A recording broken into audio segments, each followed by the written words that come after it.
इस वीडियो में हम पढ़ेंगे भारत के राष्ट्रपति के निर्वाचन की प्रक्रिया, यानी कि भारत के राष्ट्रपति का चुनाव किस प्रकार किया जाता है, उसकी क्या प्रक्रिया होती है। तो राष्ट्रपति के निर्वाचन की प्रक्रिया को समझने से पहले हम यह जान लेते हैं कि राष्ट्रपति पद के लिए क्या क्या योग्यताएं होनी चाहिए। यानी कि जो राष्ट्रपति पद का उम्मीदवार होता है उसकी क्या योग्यताएं होनी चाहिए। उम्मीदवार की योग्यताएं, तो सबसे पहली योग्यता तो यह होती है कि वह भारत का नागरिक होना चाहिए। भारत का नागरिक होना चाहिए। ये जो पहली योग्यता है ये तो सभी प्रकार के पदों में कॉमन पाई जाती है, चाहे राष्ट्रपति हो, उपराष्ट्रपति हो, राज्यपाल हो या प्रधानमंत्री हो, कोई भी हो, उसकी सबसे पहली योग्यता यही होती है कि वह भारत का नागरिक होना चाहिए। दूसरी योग्यता यह है कि वह कम से कम 35 वर्ष का होना चाहिए। कम से कम 35 वर्ष का होना चाहिए। और तीसरी योग्यता यह होती है कि वह लोकसभा का सदस्य बनने की योग्यता रखता हूं। लोकसभा सदस्य बनने की योग्यता रखता हो। और चौथी विशेषता यह होती है कि वह पागल या दिवालिया घोषित ना हो। और पांचवी जो योग्यता है वह यह होती है कि चौथी क्या है, वह पागल या दिवालिया घोषित ना हो। दिवालिया का मतलब होता है बैंक करप्ट हो जाना, यानी कि जिसने बैंकों से कर्जा ले रखा हो और उस कर्जे को वापस ना लौटाया हो, उसको बोलते हैं दिवालिया। तो पहली योग्यता क्या है, भारत का नागरिक होना चाहिए। दूसरी, कम से कम 35 वर्ष का हो। तीसरी, लोकसभा का सदस्य बनने की योग्यता रखता हो। और चौथा, वह पागल या दिवालिया घोषित ना हो। तो यह वही राष्ट्रपति पद के उम्मीदवार होने के लिए व्यक्ति में क्या क्या योग्यताएं होनी चाहिए। इसके अलावा एक योग्यता होती है कि वह संघ या राज्य के अधीन लाभ के पद पर न हो। तो ये तो गई योग्यताएं। अब देखते हैं भारत के राष्ट्रपति का निर्वाचन किस प्रकार होता है। भारत के राष्ट्रपति का निर्वाचन किस प्रकार होता है। तो सबसे पहली बात तो ये कि जो भारत का राष्ट्रपति होता है उसका निर्वाचन जनता द्वारा प्रत्यक्ष रूप से नहीं किया जाता है। प्रत्यक्ष रूप से नहीं किया जाता है। सबसे इंपॉर्टेंट बात तो यही होती है कि राष्ट्रपति का चुनाव जनता प्रत्यक्ष रूप से नहीं करती है। तो किस प्रकार होता है वो अब देखते हैं। तो राष्ट्रपति बनने के लिए सबसे पहले तो यह आवश्यक होता है कि जो व्यक्ति राष्ट्रपति बनना चाह रहा है वह 50 सदस्यों द्वारा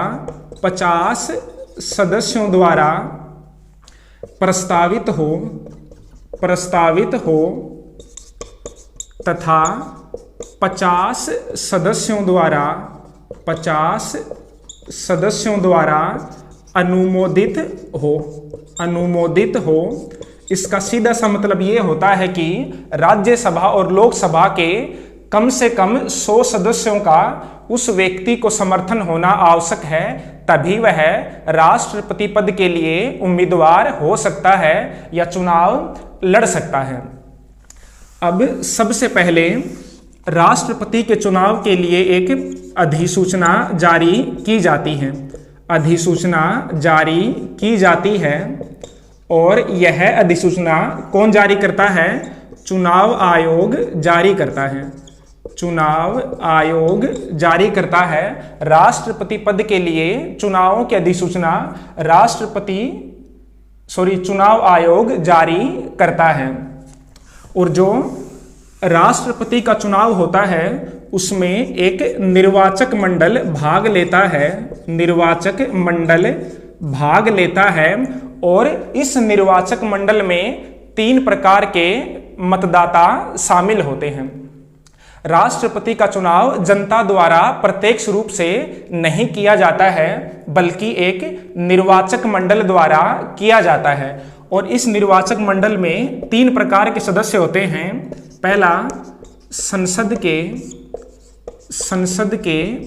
निर्वाचित सदस्य, संसद के निर्वाचित सदस्य, और संसद का मतलब संसद के दोनों सदन, लोकसभा और राज्यसभा, यानी कि जो लोकसभा और राज्यसभा के निर्वाचित सदस्य होते हैं वे निर्वाचक मंडल के सदस्य होते हैं, यानी कि राष्ट्रपति के चुनाव में भाग लेते हैं, अर्थात मतदान करते हैं। यहां पर मनोनीत सदस्य नहीं होते हैं, केवल निर्वाचित सदस्य ही होते हैं। दूसरा, राज्य विधानसभा के निर्वाचित सदस्य, और तीसरा है दिल्ली व पुडुचेरी, या पुडुचेरी बोलते हैं या पांडुचेरी भी बोलते हैं इसको, तो दिल्ली व पांडुचेरी विधानसभा के निर्वाचित सदस्य। तो राष्ट्रपति के लिए जो निर्वाचक मंडल होता है, जो राष्ट्रपति के लिए मतदान करते हैं, उनमें 3 प्रकार के मतदाता भाग लेते हैं। पहला, संसद के निर्वाचित सदस्य, दूसरा राज्य विधानसभाओं के निर्वाचित सदस्य, और तीसरा दिल्ली व पुडुचेरी विधानसभा के निर्वाचित सदस्य। तो ये लोग मिलकर के राष्ट्रपति के चुनाव में मतदान करते हैं। अगर आपको इतना भी पता है कि राष्ट्रपति के चुनाव में ये 3 प्रकार के व्यक्ति भाग लेते हैं, तो भी आपको काफी जानकारी है। अब आगे देखते हैं कि आगे क्या प्रक्रिया होती है। तो सबसे पहले क्या ये बात है कि राष्ट्रपति के चुनाव में मत का प्रयोग नहीं होता है, मत का प्रयोग नहीं होता है। मत का मतलब वोट, तो वोट का प्रयोग नहीं होता, बल्कि किसका होता है, मत मूल्य का प्रयोग किया जाता है। राष्ट्रपति के चुनाव में जो निर्वाचक मंडल होता है, उसके सदस्य मत का प्रयोग नहीं करते हैं, बल्कि मत मूल्य का प्रयोग करते हैं। देखो, राष्ट्रपति के जो चुनाव की प्रक्रिया होती है उसको बोलते हैं आनुपातिक प्रतिनिधित्व की एकल संक्रमणीय प्रणाली। आपने काफी बार सुना होगा, जो राष्ट्रपति के निर्वाचन की प्रक्रिया होती है उसको बोलते हैं आनुपातिक प्रतिनिधित्व की एकल संक्रमणीय प्रणाली। तो जो आनुपातिक प्रतिनिधित्व होता है, इसकी पूर्ति करने के लिए मत मूल्य का प्रयोग किया जाता है। देखो, इसमें 2 शब्द हैं, एक है आनुपातिक प्रतिनिधित्व और दूसरा है एकल संक्रमणीय। तो आनुपातिक प्रतिनिधित्व का मतलब होता है जो राज्यों की जनसंख्या है उस अनुपात में उनको प्रतिनिधित्व प्रदान करना।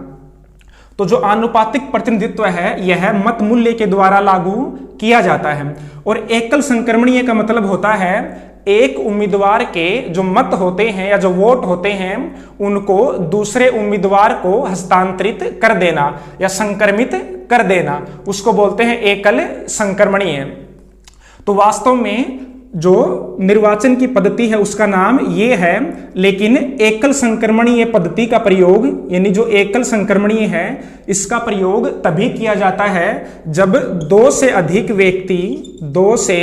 अधिक व्यक्ति राष्ट्रपति का चुनाव लड़ते हैं। जब तक केवल 2 व्यक्ति चुनाव लड़ते हैं तब तक एकल संक्रमण की आवश्यकता नहीं होती है। अब वो आगे देखेंगे कैसे नहीं होती है। तो राष्ट्रपति के चुनाव में मत का प्रयोग नहीं होता है, केवल मत मूल्य का प्रयोग होता है। अब देखते हैं कि मत मूल्य कैसे निकालते हैं। तो जो राज्यों की विधानसभाएं होती हैं उनके सदस्यों को बोलते हैं विधायक। जो राज्यों की विधानसभा होती है उसको, उसके जो सदस्य होते हैं उनको विधायक बोला जाता है, और जो संसद के सदस्य होते हैं उनको सांसद कहा जाता है। तो सबसे पहले देखते हैं विधायक का मत मूल्य, यानी कि जो एक विधायक होता है उसका मत मूल्य किस प्रकार निकाला जाता है। एक विधायक का मत मूल्य, और उसको निकालने का फॉर्मूला यह है कि राज्य की जनसंख्या में भाग देना है उस राज्य की विधानसभा के निर्वाचित सदस्य, और इसको भाग देना है 1000 से। तो ये फॉर्मूला होता है एक विधायक का मत मूल्य, यानी कि जो राज्यों की विधानसभा के सदस्य होते हैं उनका मत मूल्य निकालने का यह फॉर्मूला होता है कि राज्य की जनसंख्या उसमें भाग देना है उस राज्य की विधानसभा के जो निर्वाचित सदस्य होते हैं, और इसको फिर गुना करना है 1/1000 से। तो इस प्रकार निकालते हैं एक विधायक का मत मूल्य। तो जो प्रत्येक राज्य होता है उसकी विधानसभा के सदस्य होते हैं उन सभी का मत मूल्य इसी प्रकार निकाला जाएगा। यदि राजस्थान के जो विधायक होते हैं उनका मत मूल्य निकाल रहे हैं तो यहाँ पर क्या हो जाएगा, राजस्थान राज्य की जनसंख्या, और उसमें भाग किसका देना है, फिर जो राजस्थान की विधानसभा होती है उसके निर्वाचित सदस्यों का। अब देखते हैं जो सांसद होता है उसका मत मूल्य किस प्रकार निकाला जाता है। एक सांसद, और सांसद का मतलब संसद का सदस्य, एक सांसद का मत मूल्य, और वो निकालते हैं कि सभी विधायकों के मत मूल्य, और इसमें भाग देना है निर्वाचित सांसदों की संख्या। तो इस प्रकार एक जो सांसद होता है या जो संसद का सदस्य होता है उसका मत मूल्य निकाला जाता है। ठीक है, ये तो गए जो निर्वाचक मंडल के सदस्य होते हैं उनका मत मूल्य किस प्रकार निकाला जाता है। अब जो आगे प्रक्रिया होती है उसमें यह होता है कि जो प्रत्येक सदस्य होता है निर्वाचक मंडल का, जो प्रत्येक सदस्य होता है उसको एक मतपत्र दिया जाता है। क्या दिया जाता है, मतपत्र दिया जाता है, और इस मतपत्र में जितने उम्मीदवार राष्ट्रपति के चुनाव में खड़े होते हैं उन सभी को वोट डाला जा सकता है। जो एक मतपत्र होता है वह एक सदस्य को दिया जाता है, यानी कि सभी सदस्यों के पास एक एक मतपत्र होते हैं, और प्रत्येक मतदाता या प्रत्येक सदस्य उतनी मात्रा में वोट डाल सकता है जितनी संख्या में उम्मीदवार हैं। मान लो 3 उम्मीदवार चुनाव लड़ रहे हैं राष्ट्रपति के लिए, तो प्रत्येक जो निर्वाचक मंडल का सदस्य होता है यानी कि जो मतदाता होता है वो 3 मत दे सकता है। जैसे वह कह सकता है कि पहली जो मेरी प्राथमिकता है, जो प्रथम वरीयता है वो किसी एक सदस्य को है, उसके बाद में वह दूसरी वरीयता दे सकता है, और उसके बाद में तीसरी वरीयता दे सकता है। जो एक मतदाता होता है वह मतपत्र पर अपनी वरीयताएं अंकित करता है कि पहले नंबर पर मैं किसको वोट देना चाहता हूं, दूसरे नंबर पर किसको वोट देना चाहता हूं, और तीसरे नंबर पर किसको वोट देना चाहता हूं। देखो, भारत में केवल 2 ही व्यक्ति राष्ट्रपति का चुनाव लड़ते हैं, एक सत्ता पक्ष का होता है और दूसरा विपक्ष का होता है। तो केवल 2 ही व्यक्ति वोट लड़ते हैं, 3 व्यक्ति वोट नहीं लड़ते हैं। लेकिन सिर्फ ये एक एग्जाम्पल है ताकि आपको अच्छे से समझ में आ जाए। तो प्रत्येक जो मतदाता होता है वह मतपत्र पर जितनी संख्या में उम्मीदवार हैं उतनी वरीयताएं अंकित कर सकता है। अब आगे देखते हैं, जीतने के लिए आवश्यक वोट, जीतने के लिए आवश्यक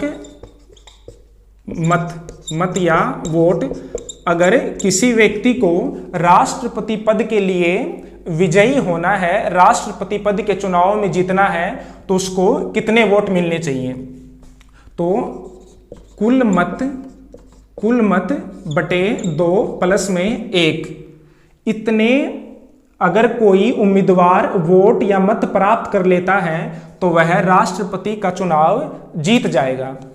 ठीक है, याद रहेगा हमेशा कि कितने वोट होने चाहिए। कुल मत में 2 का भाग देना है, उसके बाद में 1 को जोड़ देना है। इतने प्रत्येक जो जीतने की इच्छा रखता है उसको प्राप्त होने चाहिए, तभी वह जीत पाएगा।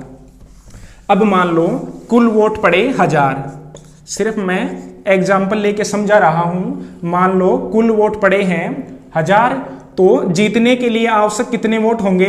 1000 में पहले 2 का भाग देना, उसके बाद में 1 जोड़ना है, यानी कि कोई भी उम्मीदवार यदि जीतना चाहता है तो उसको 501 वोट प्राप्त करने आवश्यक है, तभी वह जीता हुआ माना जाएगा। अब मान लो राष्ट्रपति के जो चुनाव है उसमें 3 उम्मीदवार हैं। कितने उम्मीदवार हैं? 3 उम्मीदवार हैं। देखो हमने पढ़ा था एकल संक्रमण। अब वो इसमें समझना है कि एकल संक्रमण क्या होता है।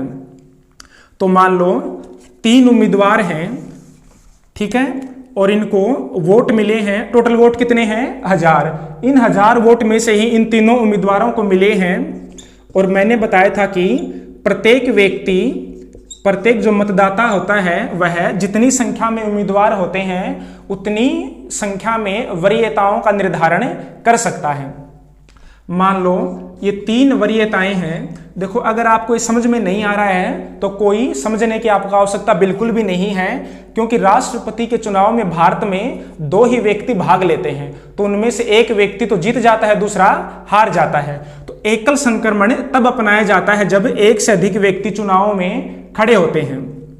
तो कुल मत यहां पर कितने हैं? 1000 हैं। मान लो इसको मिले हैं 500 वोट मिले हैं, और इसको वोट मिले हैं मान लो 300, और इसको मिले हैं 200 वोट मिले हैं। तो अभी तक इन तीनों में से एक भी व्यक्ति नहीं जीता है। क्यों? टोटल वोट कितने चाहिए? 501। तो यहां पर 501 वोट किसी के पास भी नहीं है। तो यहां पर एक प्रक्रिया अपनाई जाती है जिसको बोलते हैं एकल संक्रमण। और संक्रमण का मतलब होता है ट्रांसफर कर देना, एक जगह से दूसरी जगह संक्रमित कर देना। तो यहां पर यह किया जाएगा कि ये जो तीसरा उम्मीदवार है जिसको सबसे कम वोट मिले हैं, इसको बाहर कर दिया जाएगा। राष्ट्रपति के चुनाव से इसको बाहर कर दिया जाएगा। और इसकी जो द्वितीय वरीयता के वोट होते हैं, ये तो तीनों क्या हैं? इन तीनों के पास प्रथम वरीयता के वोट हैं। और जो यहां पर द्वितीय वरीयता के वोट होते हैं वो मान लो इसको मिले थे 300, मान लो इसको द्वितीय वरीयता के। तो इसके जो द्वितीय वरीयता के वोट हैं, इन वोटों को इनमें विभाजित कर दिया जाएगा। ये जो सबसे अंतिम जो उम्मीदवार है जिसको सबसे कम वोट मिले हैं, इसको मान लो द्वितीय वरीयता के 300 वोट मिले हैं, तो इन 300 वोटों को इनमें विभाजित कर दिया जाएगा। जैसे इनको प्रथम वरीयता कितने वोट मिले हैं? 500 अनुपात में 300। इनको यही मिले हैं ना, ए और बी को। तो ये हो गया 5:3। तो इन दोनों को 5:3 के अनुपात में ये 300 वोट विभाजित हो जाएंगे, और फिर इनमें से जिसके भी ज्यादा वोट बनेंगे वो विजेता घोषित कर दिया जाएगा। देखो ये जो एकल संक्रमण ये पद्धति होती है, यह तभी अपनाई जाती है जब एक से अधिक उम्मीदवार हो और भारत में केवल 2 ही उम्मीदवार चुनाव में खड़े होते हैं। इसलिए एकल संक्रमण की आवश्यकता नहीं होती है। तो इस प्रकार ये होती है आनुपातिक प्रतिनिधित्व की एकल संक्रमणीय प्रणाली। तो इस प्रकार राष्ट्रपति का चुनाव संपन्न होता है और भारत में कोई भी व्यक्ति एक से अधिक बार राष्ट्रपति के लिए चुनाव लड़ सकता है, कोई प्रतिबंध नहीं है। तो राष्ट्रपति के चुनाव में सबसे ज्यादा जरूरी 3 बातें याद रखनी है। सबसे पहले तो बात ये रखनी है कि इसमें एक निर्वाचक मंडल होता है, निर्वाचक मंडल होता है, और जिसमें कौन कौन शामिल होते हैं? संसद के निर्वाचित सदस्य, दूसरा राज्यों की विधानसभाओं के निर्वाचित सदस्य, और तीसरा दिल्ली तथा पुदुचेरी विधानसभाओं के निर्वाचित सदस्य। उसके बाद दूसरी बात ये याद रखनी है कि मत मूल्यों का प्रयोग, मत मूल्यों का प्रयोग, और मत मूल्य कैसे निकाले जाते हैं? विधायक का मत मूल्य कैसे निकालते हैं और एक सांसद का मत मूल्य कैसे निकालते हैं? और तीसरा, इस पद्धति का नाम क्या है? आनुपातिक, आनुपातिक प्रतिनिधित्व की, प्रतिनिधित्व की एकल संक्रमणीय प्रणाली, एकल संक्रमणीय प्रणाली, एकल संक्रमणीय प्रणाली। तो आनुपातिक प्रतिनिधित्व का मतलब क्या होता है? कि राज्यों को जनसंख्या के अनुपात में प्रतिनिधित्व प्रदान करना, और वो किस प्रकार किया जाता है? मत मूल्यों के द्वारा। और जो एकल संक्रमणीय प्रणाली होती है वो तब काम में आती है जब राष्ट्रपति के लिए 2 से अधिक व्यक्ति चुनाव लड़ रहे हों। और एकल संक्रमण का मतलब है जिसको फर्स्ट राउंड होता है, जो प्रथम चरण होता है, उसमें जिसको सबसे कम वोट मिलते हैं उसको निर्वाचन प्रक्रिया से बाहर कर दिया जाता है, और उसकी द्वितीय वरीयता के जो वोट होते हैं उनको प्रथम 2 उम्मीदवारों के प्रथम वरीयता के वोटों में विभाजित कर दिया जाता है। ठीक है, तो ये हो गई हमारी राष्ट्रपति के निर्वाचन की प्रक्रिया।